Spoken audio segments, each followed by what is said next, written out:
ನಂಗ ನಾಕು ಬೆಟ್ಟ ಟಿವಿ ಯೂಟ್ಯೂಬ್ ಚಾನಲ್ ಲೈಕ್ ಮಾಡಿವಿ, ಸಬ್ಸ್ಕ್ರೈಬ್ ಮಾಡಿವಿ, ನಿಂಗ ಅರದವಕಗೂ ಗ್ರೂಪ್ಗೂ ಶೇರ್ ಮಾಡಿವಿ ಎಂದು ಮನಸ್ಸು ತುಂಬಿ ಕೇಳ್ತುಂದೆಯೋ.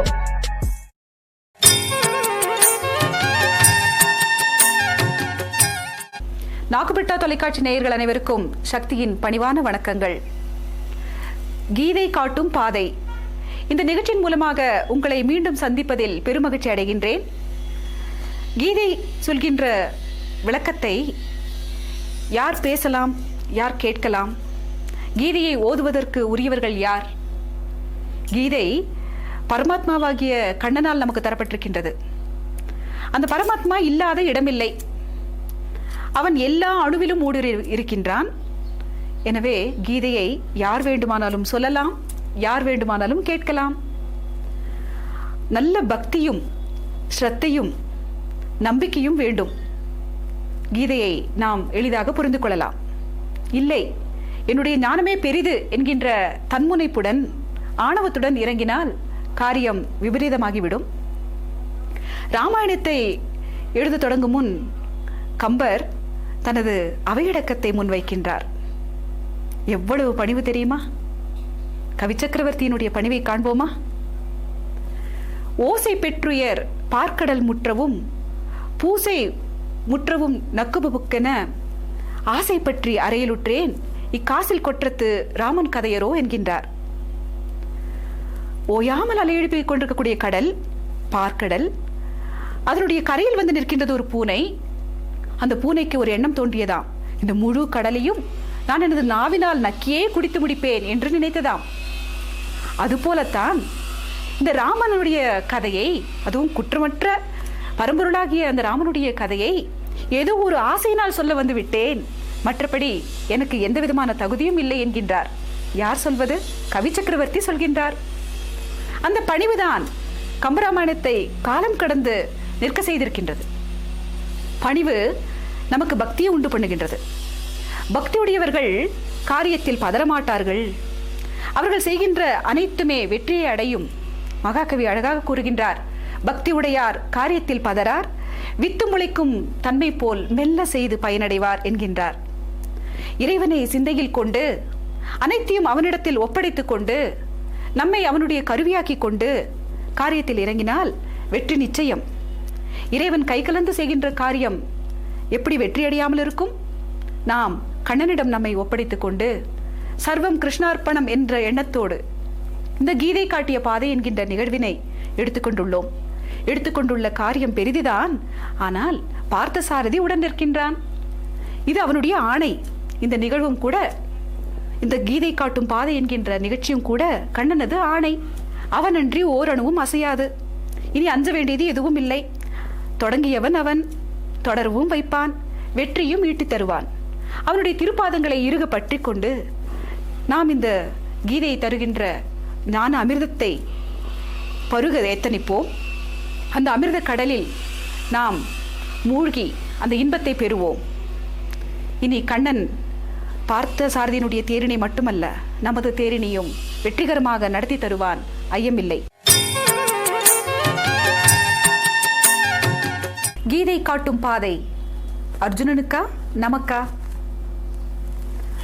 வேதங்கள் உருவான சூழ்நிலையை பார்த்தோம் என்றால் அவையெல்லாம் கானகத்தில் ரிஷிகள் பலகாலம் தவமிருந்து இந்த உலகத்திற்காக அள்ளித்தந்த செல்வங்களாக இருக்கின்றன.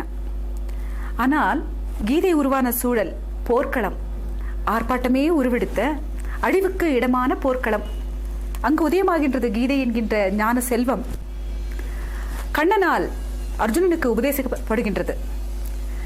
அந்த கீதை நமக்கு எவ்வகையில் வழிகாட்டும்? நாம் என்ன போர்க்களத்திலா நிற்கின்றோம்? ஆம், நாமும் போர்க்களத்தில் தான் நிற்கின்றோம்.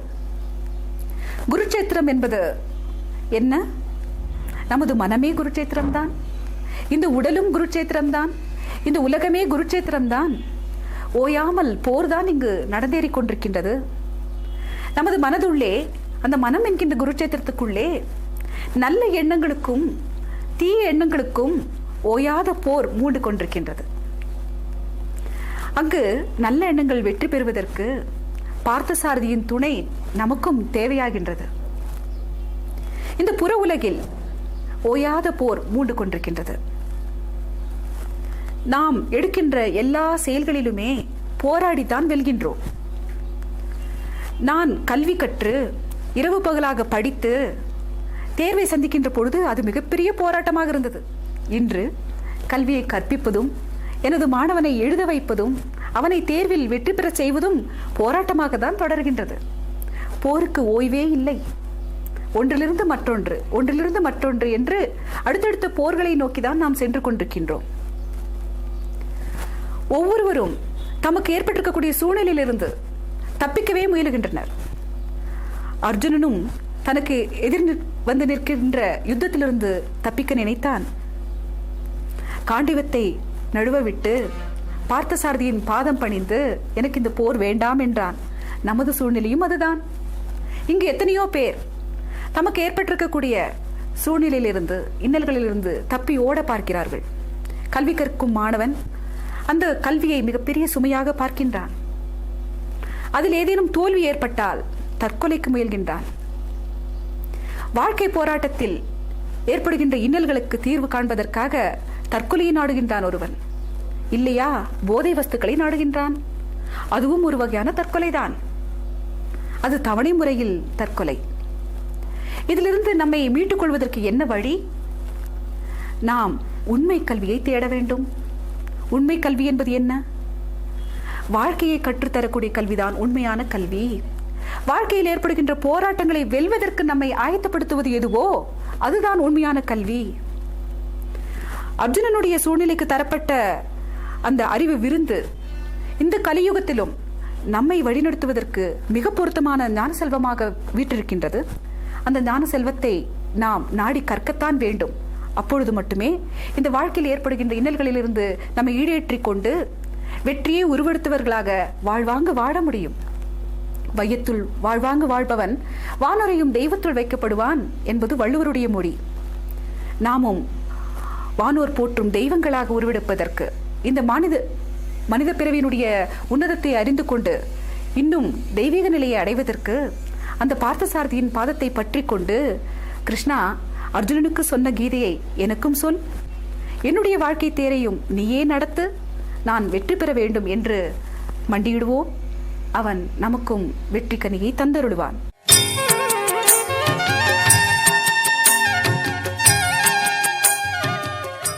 கீதை காட்டும் பாதை இந்த கலியுகத்திற்கு பொருந்துமா? இந்த கலியுகத்திற்குத்தான் அதிகமாக கீதை தேவை. ஏனென்றால் இங்கு மனிதன் மிக வேகமாக எந்திரம் போல் செயல்பட்டு கொண்டிருக்கின்றான். தனது மனித தன்மையை மெல்ல மெல்ல இழந்து கொண்டிருக்கின்றான். அவனை உணரச் செய்வதற்கு கீதை அவசியமாகின்றது.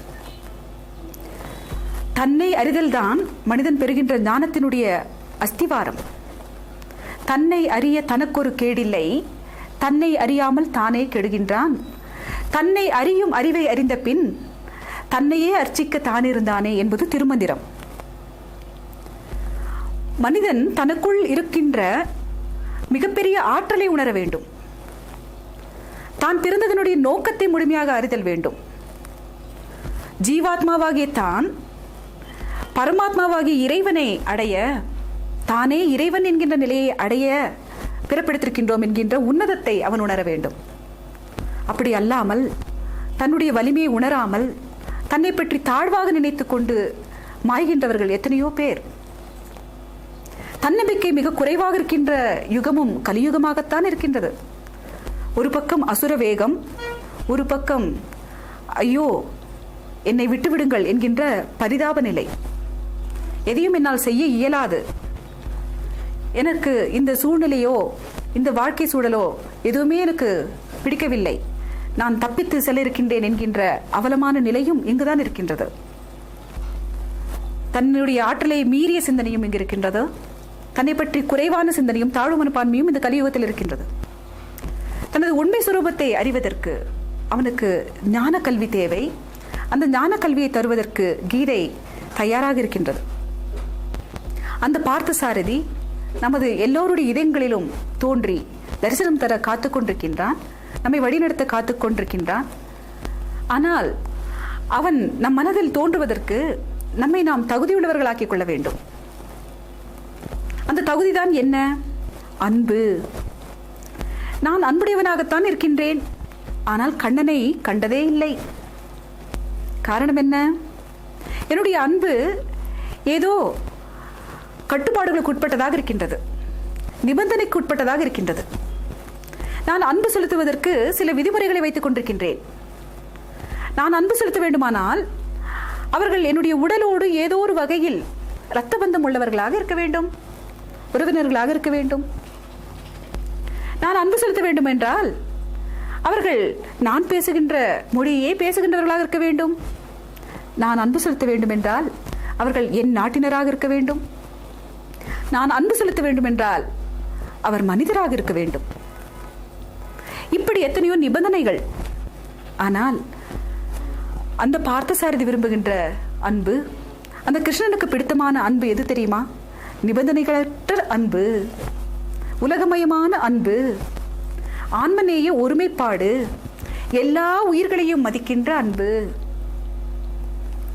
தாகூர் மிக அழகாக கேட்கின்றார், நாம் கடந்து வரும் பாதைகளில் எத்தனை மரங்கள் செடி கொடிகள் பூத்திருக்கின்றன, ஆனால் நமது பார்வை எவ்வளவு அலட்சியமானதாக இருக்கின்றது என்கின்றார்.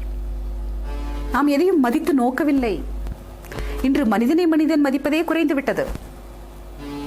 அன்பு பெருக வேண்டும், மூட்டெடுக்க வேண்டும். எல்லா உயிர்களையும் மதித்து அன்புடன் நேசித்து அன்பை பாய்ச்சி வாழ வேண்டும். அந்த அன்புதான் கண்ணனை காண்பதற்கு வேண்டிய தகுதி. அந்த கண்ணன் வெண்ணை பிரியன், அதை திருடியும் உண்டான் என்றெல்லாம் நாம் கேட்டிருக்கின்றோம்.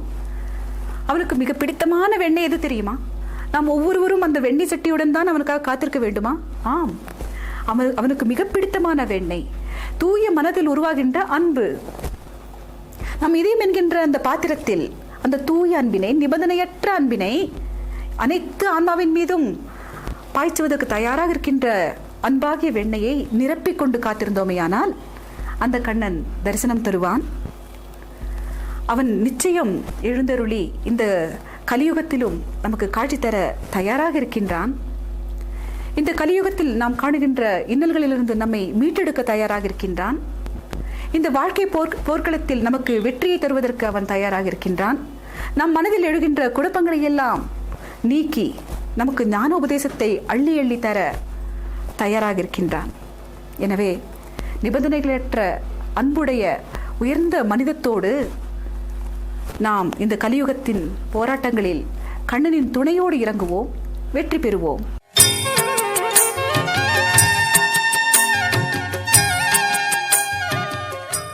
கீதை காட்டும் பாதை. போர்க்களத்தில் நிற்கின்ற வில்லாளிக்கா, வாழ்க்கை போராளிக்கா? கீதையை எப்பொழுது கற்க வேண்டும்? அது வயோதிகத்தில் கற்க வேண்டிய ஞான நூலா? பொதுவாக நமக்கு அப்படி ஒரு அபிப்பிராயம் இருக்கின்றது. ஞான நூல்களை கற்பதற்குரிய வயது வயோதிகம். அந்த ஞானத்தை பெற்றுக்கொண்டு நாம் என்ன செய்ய இருக்கின்றோம்? வாழ்வு முடிகின்ற தருவாயில் அந்த ஞானத்தை பெற்றுக்கொண்டு நாம் என்ன செய்ய முடியும்? எனவே ஞான நூல்களை கற்பதற்குரிய பருவம் இளமை பருவம். ஔவையார் மிக அழகாக சொல்கின்றார், இளமையில் கல் என்று. பாரதியார் ஒரு சமயம் ஒரு தெரு வழியாக சென்று கொண்டிருந்தார். அங்கு ஒரு மாணவன் திண்ணையில் அமர்ந்து கொண்டு உறக்க வாசித்துக் கொண்டிருந்தான். இந்த ஔவையின் மொழியை தான் இளமையில் கல், இளமையில் கல் என்று மனனம் செய்து கொண்டிருந்தான். பாரதியார் அங்கேயே நின்றார். அவன் வாசித்து முடித்தவுடன் நிமிர்ந்து பாரதியாரை பார்த்தான். உடனே பாரதியார் கூறினார், ஆமாம், இளமையில் கல், முதுமையில் மண் என்றார். வேடிக்கையாக பேசக்கூடிய பாரதி அந்த வேடிக்கையான பேச்சிலும் கூட மிகப்பெரிய தத்துவத்தை சொல்லிவிட்டான். இளமையில் கற்கவில்லை என்றால் முதுமையும் மண்ணாக வீணாக போகும். எனவே கற்பதற்குரிய பருவம் இளமை. அதிலும் ஞான நூலுக்கு அதிகமான முக்கியத்துவம் தந்து இளமை காலத்திலேயே நாம் கற்றுவிட வேண்டும். நான் போர்க்களத்திற்குள் இறங்கும் முன்பே போருக்குரிய பயிற்சி எனக்கு தேவைப்படுகின்றது. ஔவையார் கூறினார், முனைமுகத்து நில்லேல். போர் முனையில் முன்பாக நிற்காதே, உன்னையும் நீ தற்காத்துக்கொள் என்பது போல அந்த குரல் ஒலிக்கின்றது. முனைமுகத்து நில்லேல். அடுத்து நமது பாரதி வருகின்றான், முனையிலே முகத்து நில் என்கின்றான். போர் முனையில் முன்பாக நின்று போரிட வல்லவனாக இரு என்கின்றான். ரௌத்திரம் பழகு என்கின்றான். ரௌத்திரம் வேண்டாம் என்ற காலம் கடந்து ரௌத்திரம் பழகு என்கின்ற புதிய யுகத்தை தொடங்கி வைக்கின்றான் நமது பாரதி. மிக பழங்காலத்திலேயே நமது கீதை யுத்தம் செய் என்கின்றது. காலம் கடந்தும் என்றும் நினைவில் கொள்ள வேண்டிய வாசகமாக அது அமைந்திருக்கின்றது. யுத்தம் செய். நீ எப்பொழுதும் உன்னிடத்தில் நம்பிக்கை கொண்டிரு. எதிரில் உனக்கு தரப்பட்டிருக்கக்கூடிய சவால்கள் உன்னால் இயலக்கூடியவையே. அது உன்னுடைய சுத்தர்மம். அதிலிருந்து நீ வழுவ பார்க்காதே. யுத்தம் செய், போர் செய், போராடு, போராட்ட குணம் உடையவனாக இரு என்று நம்மை உற்சாகப்படுத்துகின்றது கீதை. வெற்றி பெற நினைக்கின்ற ஒவ்வொருவருக்கும் போராட்ட குணம் மிக மிக அவசியமானது. எனவே கீதை அர்ஜுனனுக்காக மட்டும் சொல்லப்பட்டது அல்ல, வாழ்க்கை போராட்டத்தில் நிற்கின்ற அனைவருக்கும் பொதுவானது. அதை யார் உணர்ந்து கற்கின்றோமோ, யார் இளமை காலத்திலேயே கற்றுவிடுகின்றோமோ அவர்கள் வாழ்க்கை போராட்டத்தில் நிச்சயமாக உறுதியாக வெல்வார்கள் என்பதில் எள்ளளவும் ஐயமில்லை. எனவே இளமை இருக்கின்ற பொழுதே, நல்ல நினைவாற்றல் இருக்கின்ற பொழுதே, நல்ல உடலாற்றல் இருக்கின்ற பொழுதே இந்த உலகத்தை வெல்வதற்கு நம்மை ஆயத்தப்படுத்துகின்ற கீதையை கற்போம், வெல்வோம்.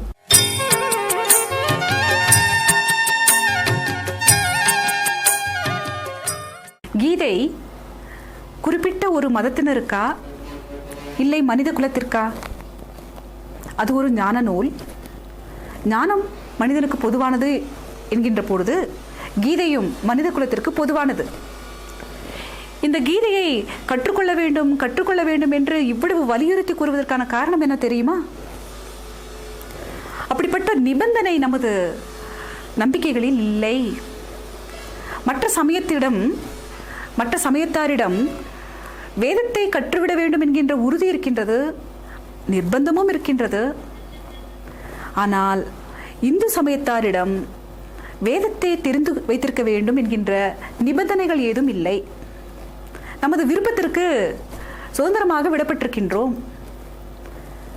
எனவே எல்லோருக்கும் அவர்களுடைய வேதம் தெரிந்திருப்பதற்கான வாய்ப்பு இல்லை. இந்துக்களை கேட்டால் உங்களது வேதம் எது என்று கேட்டால் அவன் திகைப்பான். ஏனென்றால் இது ஞான பூமி, இங்கு எத்தனையோ ஞான நூல்கள் தோன்றிருக்கின்றன, எதை சொல்வது என்கின்ற தயக்கம். இன்னும் சிலருக்கு எதை முன்னிறுத்துவது, எதற்கு முக்கியத்துவம் தந்து சொல்வது என்கின்ற குழப்பம். இன்னும் சிலர் தனக்கு பிடித்தமானதை எடுத்து சொல்லிவிடுகிறார்கள், இதுதான் வேதம் என்று. கீதை வேதத்தின் சாரம். வேதம் பசுவென்றால் கீதை பால். நாம் பசுவை வளர்த்து அதிலிருந்து பால் பெற வேண்டிய அவசியமில்லை. பாலை நேரடியாக பெறுகின்ற வாய்ப்பினை கீதை நமக்கு தந்திருக்கின்றது. எனவே நமது வேதம் கீதை என்று சொல்லலாம். அந்த கீதையை கற்கின்ற வாய்ப்பினை நமக்கு நாமே ஏற்படுத்திக் கொள்ள வேண்டும், நமது முன்னேற்றத்திற்காக, நமது ஈடேற்றத்திற்காக.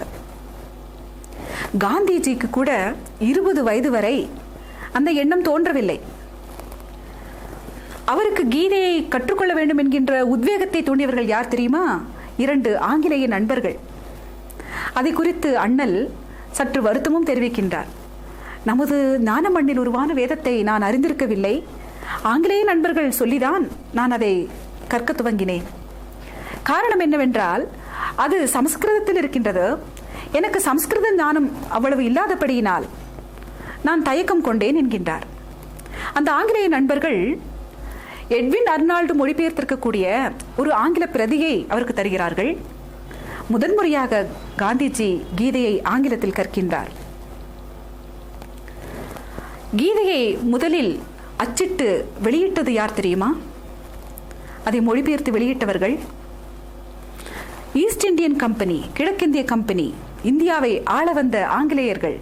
அவர்கள் உருவாக்கி கொண்ட அந்த கம்பெனி அவர்கள்தான் முறையாக கீதையை மொழிபெயர்த்து வெளியிடுகிறார்கள். அதற்கு அப்போதைய ஆட்சியாளர் வாரன் ஹாஸ்டிங்ஸ் என்பவர் முன்னுரை எழுதுகின்றார். அப்பொழுது அவர் குறிப்பிடுகின்றார், இங்கிலாந்து ஒரு காலத்தில் இந்தியாவை இழக்க நேரிடலாம். ஆனால் இந்தியாவில் தோன்றிருக்கக்கூடிய ஞான களஞ்சியமாக இருக்கக்கூடிய இந்த கீதையை இங்கிலாந்து பின்பற்றுமானால் அது எப்பொழுதும் மேன்மையுற்று விளங்கும் என்று கூறுகின்றார். எவ்வளவு பரந்த சிந்தனை உள்ள ஞானியாக அவர் விளங்கியிருக்க முடியும் நினைத்து பாருங்கள். வாரன் ஹேஸ்டிங் என்பவருடைய கருத்து ஒரு மதசார்பற்றதாக மனித குலத்தினுடைய மேன்மைக்கு இந்த நூல் உதவும் என்கின்ற ஒப்பற்ற உயர்ந்த நோக்கத்துடன் சொல்லப்பட்டிருக்கின்றது. வினோபா அரசியலில் தன்னுடைய படிப்பையும் நிறுத்தி கொண்டு அரசியல் யுத்தத்தில் இறங்கியவர். நமது நாட்டினுடைய விடுதலைக்காக தனது சுயநலத்தை, தனது கல்வியை தியாகம் செய்து கொண்டு போராட்டத்தில் இறங்கியவர். அவர் சிறைவாசத்தின் போது கீதையை அங்குள்ள கைதிகளுக்கு கற்பித்தார். ஏனென்றால் போராடுகின்ற உத்வேகத்தை, கடமையை எப்படி கைவிடாமல் சீரிய முயற்சியுடன் செய்ய வேண்டும் என்கின்ற உத்வேகத்தை கீதை கற்றுத்தருகின்றது என்கின்ற நோக்கத்துடன் அரசியல் கைதிகளுக்கு வினோபா அவர்கள் கீதையை உபதேசித்தார். இப்படி கீதையினுடைய வரலாற்றை நாம் பார்க்கின்ற பொழுது, அது உருவான நிலையை நாம் பார்க்கின்ற பொழுது, அது போற்றப்பட்ட நிலையை நாம் பார்க்கின்ற பொழுது, நாம் அனைவரும் இந்த வாழ்க்கை என்கின்ற இந்த போட்டியில், போர்க்களத்தில் வெல்வதற்கு அதை முயன்று கற்க வேண்டும். அந்த நூலினுடைய உன்னதத்தை நமது இளம் தலைமுறையினருக்கு எடுத்து சொல்ல வேண்டும். நமது வீட்டில் அந்த ஞான பொக்கிஷம் இடம்பெற செய்ய வேண்டும் என்கின்ற எண்ணத்தை இன்று முதல் நெஞ்சில் நிறுத்துவோம். கீதையை கற்போம், வாழ்வில் வெல்வோம்.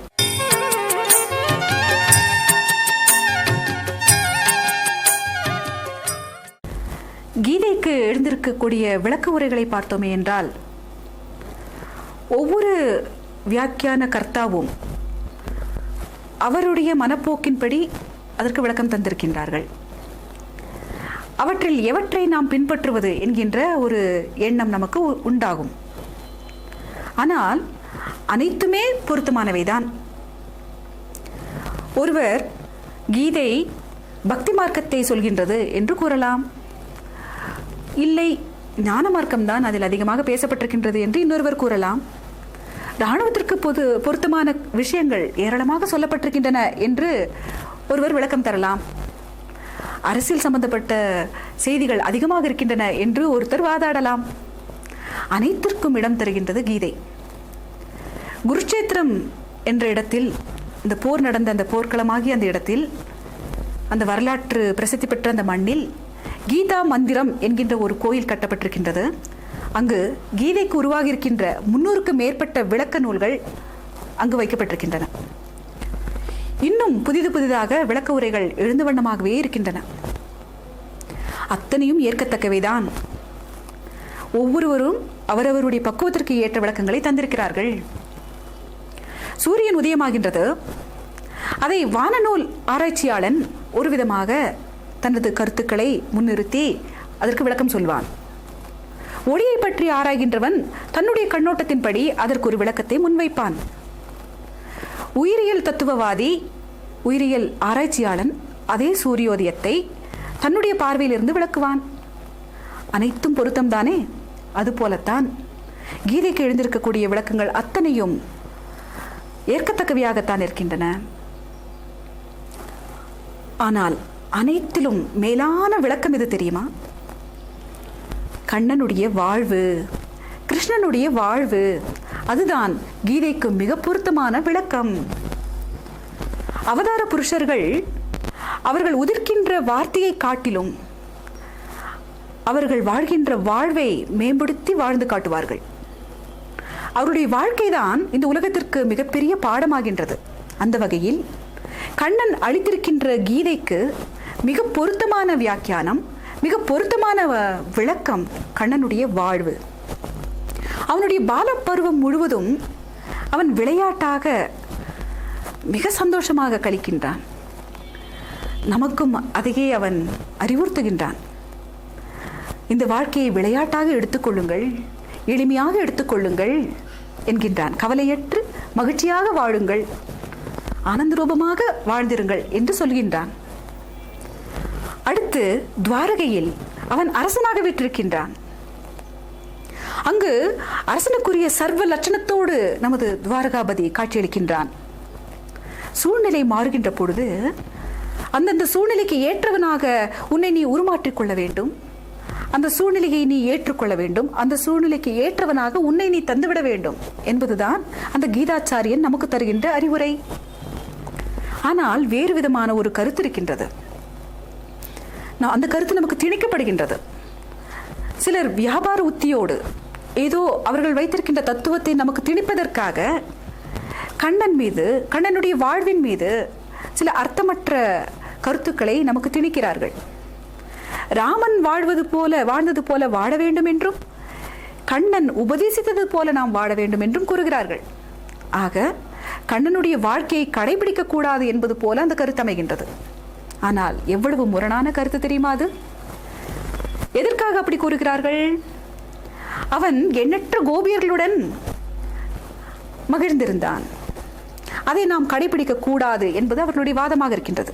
ஆனால் அந்த பிருந்தாவன கண்ணனுடைய லீலைகள் அவனுடைய 10 வயதிற்குள் முடிந்து விடுகின்றன.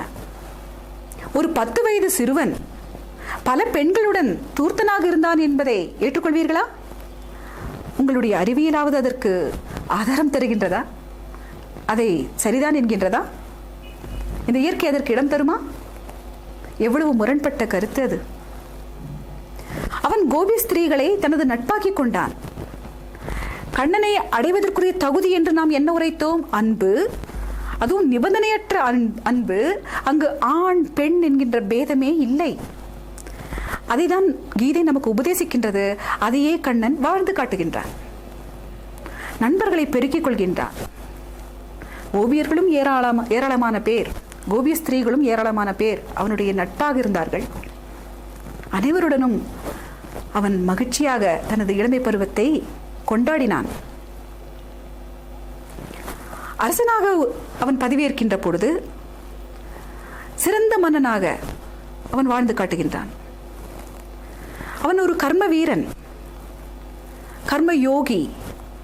கீதையில் சொல்லப்பட்டிருக்கக்கூடிய அத்தனை அறிவுரைகள், வழிகாட்டுதல்கள் அனைத்திற்கும் அவனே எடுத்துக்காட்டாக நிற்கின்றான்.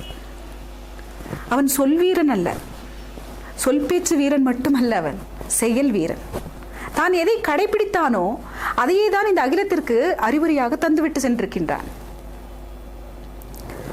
போர்க்களத்தில் அர்ஜுனனுக்கு மிகப்பெரிய ஆச்சாரியனாகின்றான். அவன் செய்யாத கடமைகளே இல்லை, அவன் செய்யாத காரியங்களே இல்லை. மகாபாரதத்தையே ஒப்பிட்டு பார்த்தாலும் கூட அங்கு மற்ற கதாபாத்திரங்கள் செய்திருக்கக்கூடிய கர்மங்களை காட்டிலும் அதிகமாக கர்மம் இயற்றியவன் கண்ணன் தான். கீதை என்ன சொல்கின்றது? நிஷ்காமியாக இரு என்று சொல்கின்றது. கர்மத்தினுடைய பலனில் பற்றில்லாதவனாக இரு என்று சொல்கின்றது. ஆம், கண்ணன் ஆற்றாத கர்மமே இல்லை, அவன் ஆற்றிய கர்மங்களுக்கு எண்ணிக்கையே இல்லை. ஆனால் நிஷ்காமியாக இருந்து கொண்டே அத்தனை கடமைகளையும் செய்து முடித்தான். அந்த பலன்களில் அவன் பற்று வைக்கவில்லை. அவன் எந்த துன்பத்திற்காகவும் அழுது வடியவில்லை, எந்த இன்பத்திற்காகவும் ஆர்ப்பரிக்கவில்லை. அவன் எப்பொழுதும் அந்த தெய்வீக நிலையிலிருந்து குறைவுபடாதவனாக இருந்து, அதே நேரத்தில் இந்த மனுஷ உருவத்திற்கு வேண்டிய அத்தனை கர்மங்களையும் அத்தனை காரியங்களையும் திட்டமாக செய்து முடித்தான். அவனுடைய வாழ்வு நமக்கு மிகப்பெரிய வழிகாட்டுதல் ஆகின்றது. எனவே நாம் கண்ணனை, அந்த பரதத்துவத்தை சரியாக புரிந்து கொண்டு அவன் அளித்த அமிர்தமாக இருக்கக்கூடிய கீதையை புரிந்து கொள்ள முயன்றால் இரண்டிற்கும் இடையேயான ஒப்புமைகள் இன்னும் அதிகமாக தென்படும். கீதையே கண்ணன், கண்ணனே கீதை. அவனுடைய வாழ்வே மிகப்பெரிய விளக்கமாக, கீதையின் விளக்கமாக அமைந்திருக்கின்றது என்பதை நாம் உணர்வோம்.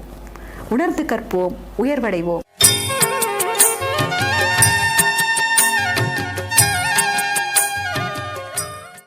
கீதை காட்டும் பாதை. கீதை குறித்து இன்னும் ஒரு தவறான கருத்து நமக்கு திணிக்கப்படுகின்றது. கீதை குலபேதத்தை கற்பிக்கிறது, வர்ணபேதத்தை கற்பிக்கின்றது. இதற்கெல்லாம் ஆதாரம் அந்த நூலிலேயே இருக்கின்றது என்பதாக நமக்கு கருத்துக்கள் திணிக்கப்பட்டிருக்கின்றன. வர்ணம் என்பது என்ன? குலதர்மம் என்பது என்ன? 4 வகை வர்ணங்களை நாம் காண்கின்றோம். அரசர், அந்தணர், வணிகர், வேளாளர். அரசர் மக்களினுடைய தலைமை சேவகன். அவனுக்கு காவலன் என்கின்ற ஒரு பெயரும் இருக்கின்றது. மாநிலங்காவலனாவான் மண்ணுயிர் காக்கும் காலை என்கின்ற தொடரை நினைவுபடுத்தலாம். அவன் மாநிலத்தினுடைய காவலன். இந்த மிகப்பெரிய ராஜ்யத்தினுடைய காவலன் தான் அரசன். அவன்தான் மக்களின் முதல் சேவகன். அவனுக்குரிய தர்மத்தில் நல்ல உறுதியுடன் செயல்பட வேண்டும்.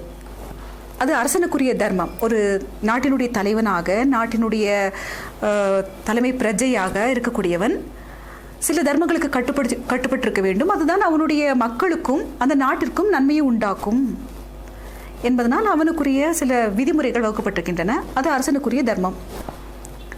அடுத்தது அந்தணர். கோயில்களில் பூஜை மேற்கொள்பவர்கள், வேதம் ஓதுகின்றவர்கள், வேதத்தை ஓதுவிப்பவர்கள், வேள்வி செய்கின்றவர்கள், அவர்கள் அந்தணர்கள். நாம் இதில் சற்று தெளிவை ஏற்படுத்திக் கொள்ள வேண்டும். அரசாள்பவன் யாராக இருந்தாலும் அரசன்.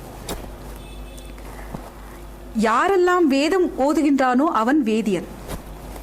யாரெல்லாம் பூஜை புரஸ்காரங்களில் தன்னை ஈடுபடுத்திக் கொண்டு உயிர்களிடத்தில் அன்பை பாய்ச்சிக் கொண்டு இந்த உலகத்தினுடைய நன்மைக்காக இறை வழிபாட்டில் தன்னை கரைத்துக் கொண்டிருக்கின்றானோ, வேதத்தை தான் ஓதவும் ஓதுவிக்கவும் முற்படுகின்றானோ அவன் வேதியன். ஆக நாம் செய்கின்ற செயலினால் நமக்கு வந்தமைகின்ற பெயராகின்றது. அது தமிழில் இலக்கணத்தில் வினையால் அணியும் பெயர் என்று ஒன்று இருக்கின்றது. நடந்து கொண்டிருக்கின்றவனை நடப்பவன் என்று சொல்லலாம். கற்றுக்கொண்டிருக்கின்றவனை கற்பவன் என்று சொல்லலாம். அவ்வளவுதான். வேதம் ஓதுகின்றவன் இந்த நியமங்களை கடைபிடிக்க வேண்டும், இந்த விதிகளுக்கு உட்பட்டிருக்க வேண்டும் என்று அவனுக்கு சில தர்மங்கள் இருக்கின்றன, சில விதிகள் இருக்கின்றன. அவற்றை அவன் கடைபிடிக்க வேண்டும். அப்பொழுதுதான் அவன் எடுத்துக்கொண்டிருக்கக்கூடிய காரியத்தை அவன் திறமாக செய்து முடிக்க இயலும். அடுத்ததாக வைசியன், வியாபாரி, வணிகன். அவனுக்கென்று சில நியாய தர்மங்கள் இருக்கின்றன. வியாபாரத்திற்கென்று சில விதிமுறைகள் இருக்கின்றன. அவன் லாபம் ஈட்டுவதற்கும் கூட சில கட்டுப்பாடுகள் இருக்கின்றன. அவனுக்குரிய தர்மத்தை அவன் உறுதியாக கடைபிடிக்கத்தான் வேண்டும். ஆனால் தெளிவுபடுத்திக் கொள்ள வேண்டும். எவன் வியாபாரம் மேற்கொள்கின்றானோ அவன் வைசியன்.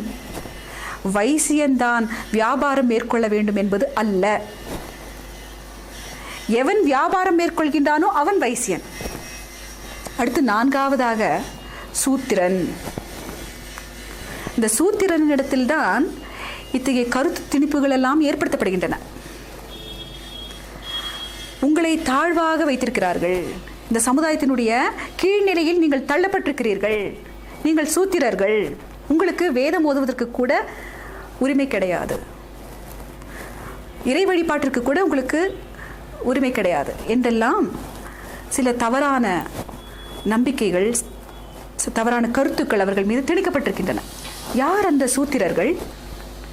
உற்பத்தியாளர்கள். அவர்கள் இந்த சமுதாயத்தினுடைய அடித்தளமாக நிற்கின்றவர்கள். இந்த சமுதாயத்தினுடைய ஆணிவேர் அவர்கள்தான். ஏன் அந்த சூத்திரர் என்கின்ற பெயர்? அவர்கள்தான் இந்த சமுதாயத்தினுடைய சூத்திரதாரிகள், இந்த உலகம் இயங்குவதற்கான காரணகர்த்தாக்கள். அவர்கள் இறைவனுக்கு சமானம்.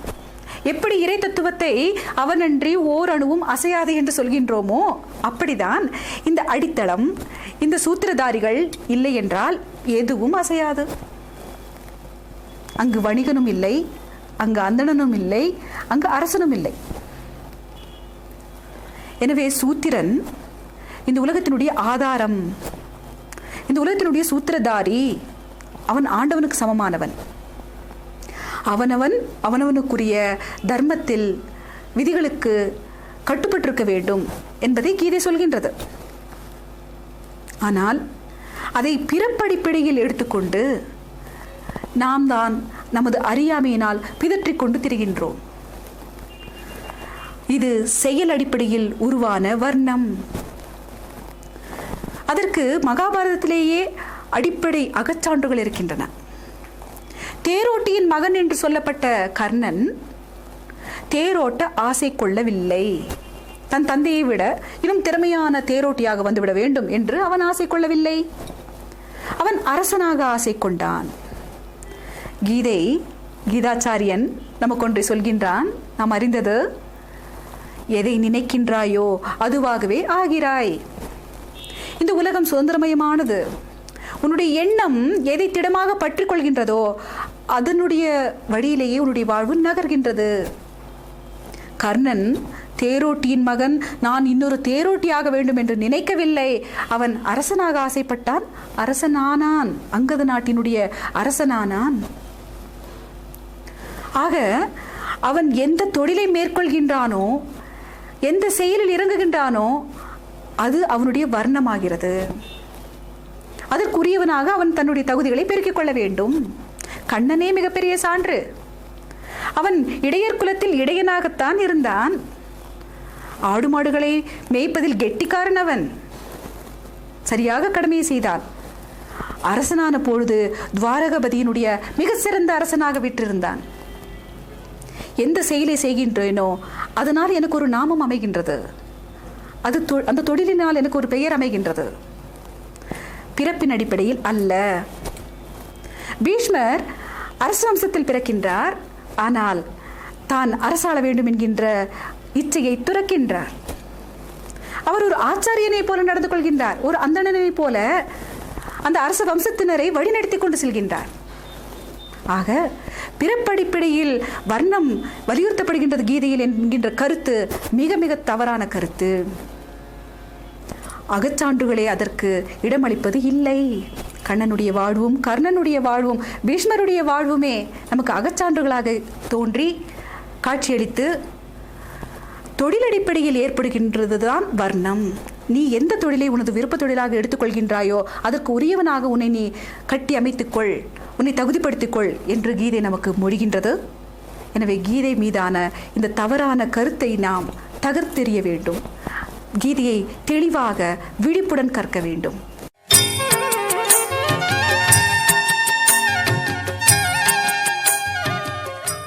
கீதை காட்டும் பாதை. கீதை என்கின்ற அந்த அமிர்தத்தினுடைய சிறப்புகளை காண்போமா?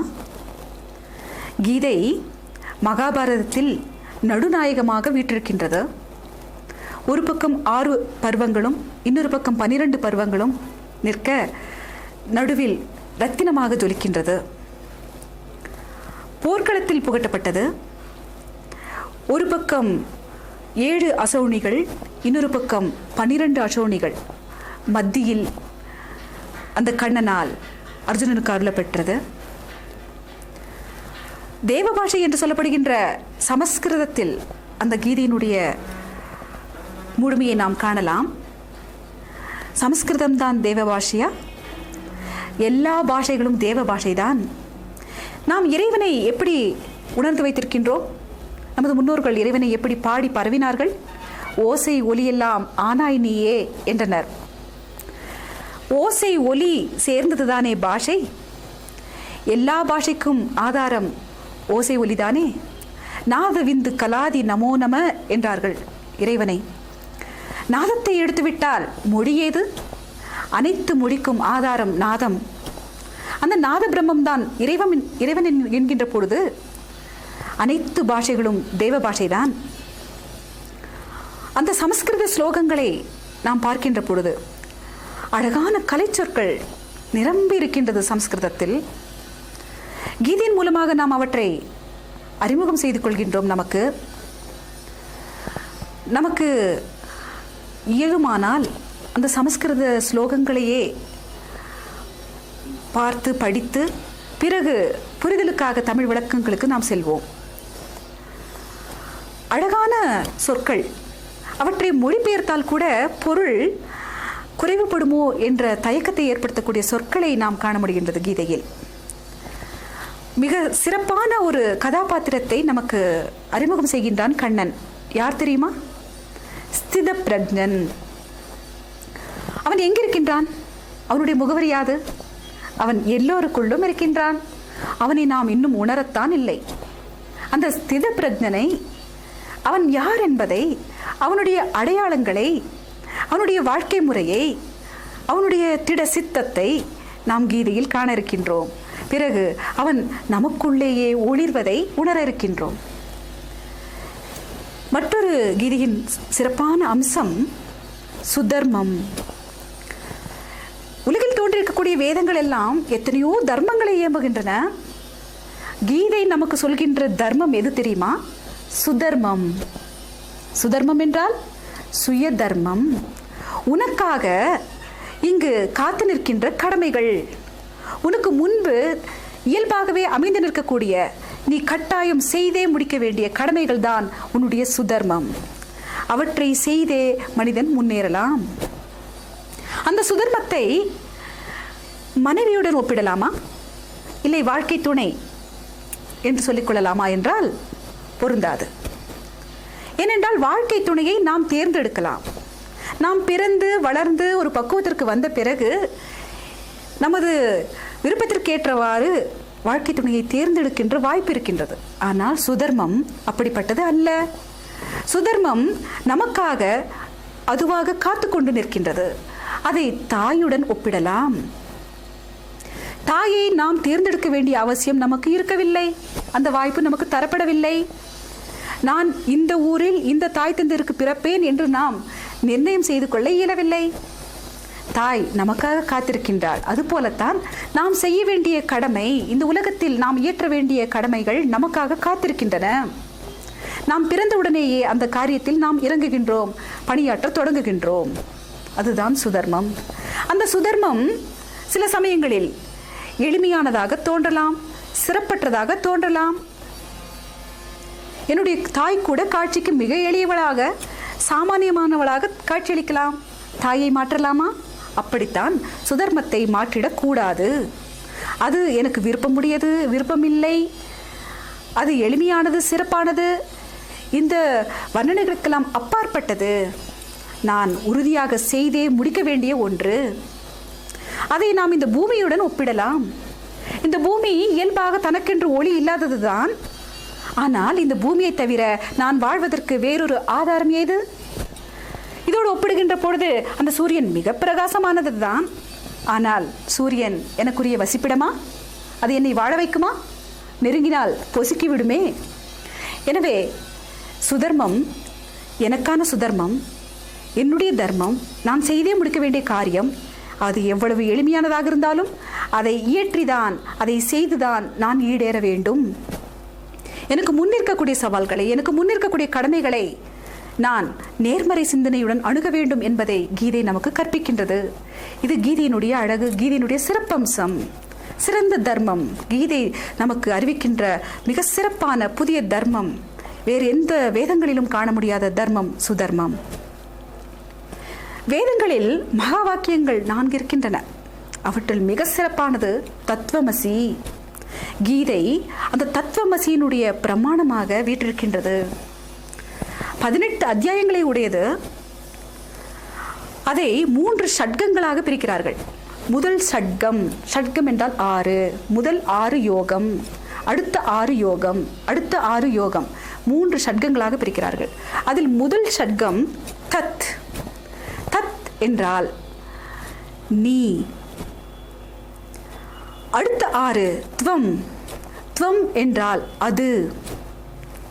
நீ என்பது ஜீவாத்மா, அது என்பது பரமாத்மா. அடுத்த ஷட்கம், இறுதியான 13 18 வரையிலான ஷட்கம், அந்த 6 பகுதிகள் அசி, இருக்கிறாய். என்னாயிற்று? நீ அதுவாக இருக்கிறாய். ஜீவாத்மா சாதாரணமானது அல்ல, அது பரமாத்மாவினுடைய இன்னொரு பரிணாமம்தான். கடலும் அதிலிருந்து எழுகின்ற அலைகளும் வேறு வேறானவை அல்ல. அலை எழும்பி மீண்டும் கடலிலேயே கலந்து விடுகின்றது. அந்த அலைக்கு ஆதாரம் அந்த கடல்தான். அலை ஜீவாத்மா, கடல் பரமாத்மா, இரண்டும் வேறு வேறானவை அல்ல. நீ அதுவாக இருக்கின்றாய் என்பதை கீதை நமக்கு அருமையாக கற்றுத்தருகின்றது. நமக்குள் இருக்கின்ற தெய்வீக ஆற்றலை அது எழுப்புகின்றது. நமக்குள் இருக்கின்ற அளப்பரிய ஆற்றலை அது எழுப்புகின்றது. முதல் 6 யோகங்களில் அது ஜீவாத்மாவினுடைய இயல்புகளை தெள்ள தெளிவாக எடுத்து சொல்கின்றது. ஜீவனிடத்தில் இருக்கக்கூடிய குறை நிறைகளை எடுத்து நமக்கு அறிவை ஊட்டுகின்றது. அடுத்த 6 நிலைகளில், அடுத்த 6 யோகங்களில் 7 12 வரை அது பரமாத்மாவினுடைய இயல்புகளை சொல்கின்றது. அந்த பரதத்துவத்தில் நாம் எப்படி இணக்கம் கொள்ள வேண்டும் என்று நமக்கு அறிவுறுத்துகின்றது. அடுத்த 6 யோகங்களில் 13 18 வரை எப்படி ஜீவாத்மா பரமாத்மாவுடன் இரண்டர கலக்கின்றது, இரண்டும் எப்படி ஒரு தன்மை உடையனவாக இருக்கின்றன என்பதை நமக்கு எடுத்து இயம்புகின்றது. ஒப்பற்ற ஞான செல்வமாக கீதை நிமிர்ந்து நிற்கின்றது. கீதையை கற்போர் தனது தெய்வீக இயல்பை முற்றிலுமாக அறிந்து கொள்ள வல்லவர்களாகின்றனர். கீதை கற்போம், மனிதத்தில் உயர்வோம், மாமனிதர்களாவோம், தெய்வநிலை அடைவோம். இந்த வையத்தில் பிறந்ததற்கான உன்னதமான நோக்கத்தை நிறைவேற்றிக் கொண்டு முழுமையாக வாழ்ந்து வெற்றி அடைவோம். நன்றி, வணக்கம்.